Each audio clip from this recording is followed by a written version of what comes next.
Teaching is a passion, be it the distances they cross to arrive at their schools, to catering hundreds of students in concrete jungles. Their passion for educating overcomes all obstacles.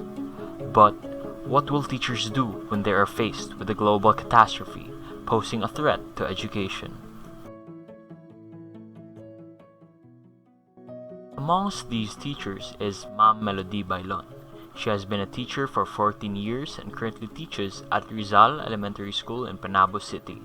But in her 14 years of teaching experience, it is only then that teaching has been made more different than what is usual.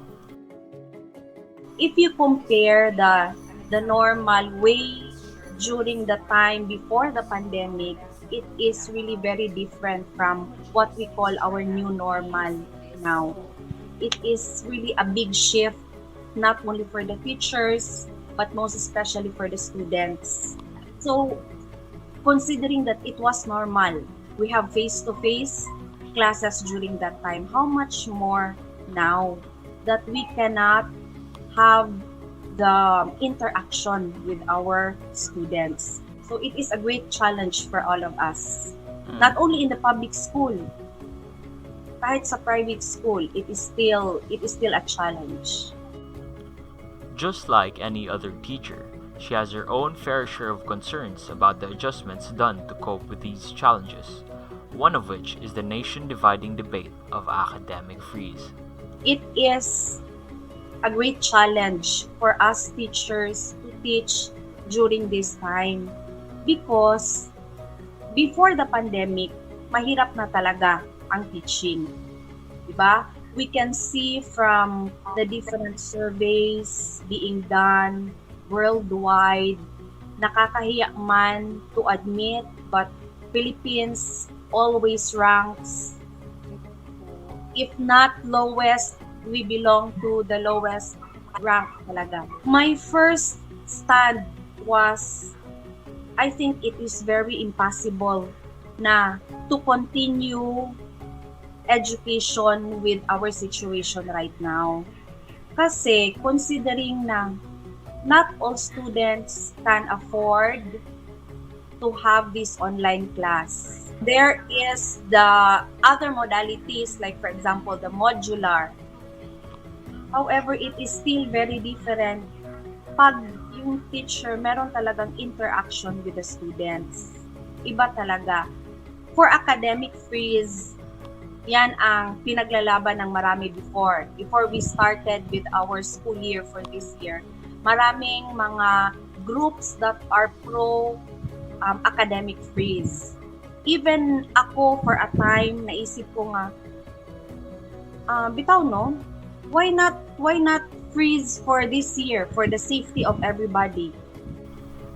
She seemed to be set on this mindset. However, a certain set of words has changed her outlook on the matter.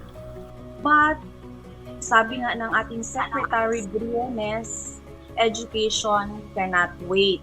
So we have to continue. We have to take the challenge and then we have to look or we have to find ways and means kung paano natin ipagpapatuloy ang ating education. So at first, feeling ko, it's not good to continue kasi maraming problema, maraming dapat i-overcome sa sistema natin and all.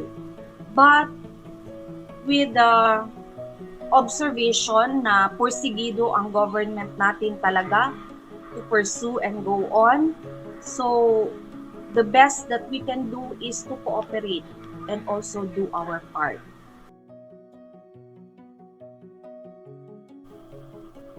Although we may consider her as a seasoned veteran, she still encounters struggles when it comes to education. Aside from the internet connection, aside from the fact that not all students can afford to have this online class, another struggle for me as a teacher is how I am going to deliver my lesson effectively to my students. Given na talaga that mahirap talaga turuan ang mga bata, especially elementary students.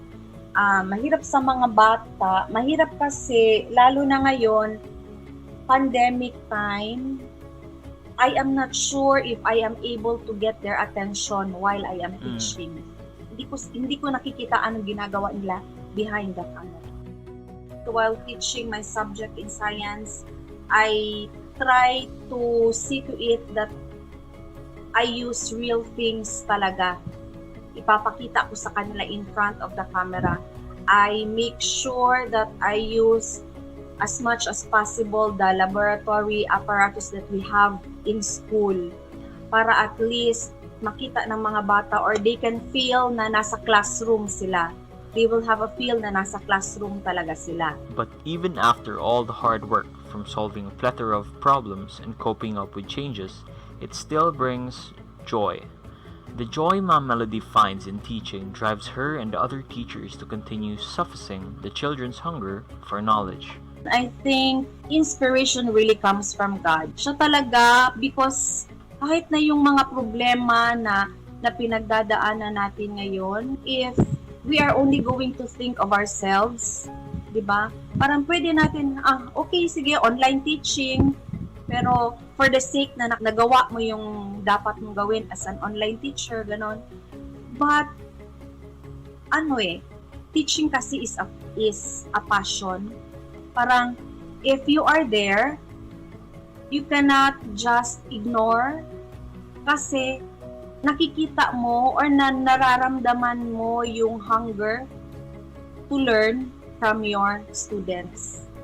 And especially now sa online, na-amaze lang ako sa mga estudyante that although naninibago sila, pero para bang children as they are, they look at the brighter side, the realization on the part of the students of the importance of face-to-face teaching and learning process. Para bang dyan nila marirealize na dapat pala during that time na meron pa kaming face-to-face na learning, pwede pa kaming pumunta sa school, we could have been more serious with our studies. Parang ganon. Siguro ang masasabi ko is, let us just try to help one another. Do our share. I will do my part as a teacher.